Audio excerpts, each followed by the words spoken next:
La Fédération québécoise du sport étudiant a pour mission de favoriser le développement et la promotion des scènes du sport et de l'activité physique en milieu scolaire.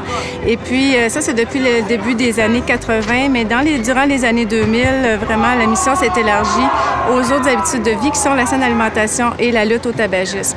On a un réseau de 14 associations régionales, ce qui fait qu'on est vraiment partout dans les écoles du Québec, tant au niveau primaire, secondaire que dans les cégeps et dans les universités. Le projet pour lequel on est financé actuellement s'inspire de 2 autres programmes qu'on avait déjà au sport étudiant, De facto et Plure de banane. Je peux vous parler un petit peu de la problématique de la malbouffe. Bon, on sait évidemment que la surconsommation de malbouffe ou la consommation quotidienne de malbouffe a vraiment des conséquences négatives sur la santé des gens et des jeunes.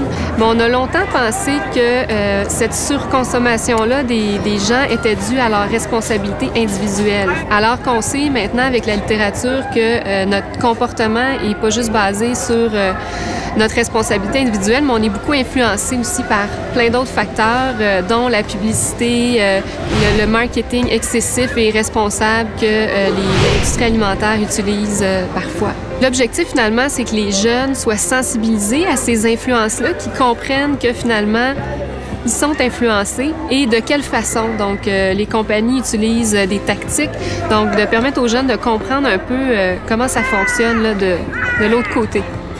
À l'heure du midi, qu'est-ce que je mange? Ça dépend. Des fois, j'apporte mon sandwich fait à la maison. Ou des fois, je sors à manger à un restaurant, là. Soit des pâtés ou des pizzas ou poutines. Ça dépend de la journée. J'aime manger tout ce qui n'est pas bon pour la santé. Parce qu'il n'y a pas de légumes, puis il n'y a pas de fruits. Puis ça fait grossir, je sais, mais c'est pas bon pour la santé. Puis je peux avoir des maladies, mais ça me dérange pas. Maintenant, on est dans la première année. Au moment où je vous parle, à la fin avril, ça fait 5 mois qu'on a commencé seulement. Alors, ce qu'on a fait jusqu'à maintenant, on a regardé qu'est-ce qu'il y avait déjà dans la littérature, qu'est-ce qui existe, qu'est-ce qui n'existe pas, qu'est-ce qui est déjà fait ailleurs qu'au Québec, ailleurs qu'au Canada, dans des interventions similaires auprès des jeunes des écoles secondaires. On s'est associé à des partenaires. Principalement, on a formé un petit comité de travail pour s'assurer qu'on voyait un peu tous les volets. Alors, on a la Coalition Poids, Mme Suzy Pellerin, qui est la directrice de la Coalition, qui fait partie de notre comité de travail. On a aussi Daniel Veilleux, qui est directeur de l'Association régionale de Québec Chaudière-Appalaches, Association régionale du sport étudiant. On a aussi Québec en forme pour le volet évaluation, puis on a une consultante qui est Jaldara Ledoux aussi pour travailler très fort avec nous sur la recension des écrits. C'est sûr que nous, c'est vraiment une intervention dans le milieu scolaire. Puis comme disait Jacinthe, c'est aussi de s'arrimer, si on veut, de créer une synergie entre ce qui va se faire dans l'école et qu'est-ce qui se passe aussi ailleurs dans la vie du jeune. Le jeune, il vit pas juste à l'école, il va aussi au centre communautaire, il va aussi dans les municipalités. Donc, ça va être aussi là, de créer des actions qui vont faire en sorte que ce soit une approche globale en synergie avec tout ce qui se passe dans la vie du jeune, finalement. Pourquoi je mange pas le midi à l'école? Parce que je trouve pas que la nourriture est bonne. Puis comme je suis un Haïtien, j'ai grandi là-bas.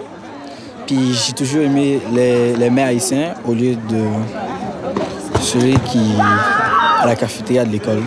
La nourriture qu'ils offrent, c'est toujours la même chose, puis c'est vraiment gras, puis comme ça nous intéresse pas toujours. Faut vraiment que tu prennes beaucoup de collations pour que ça fasse des raisins et tout, mais sinon, les pizzas sont toujours grasses, il y a plein de beurre, plein de fromage, c'est pas santé.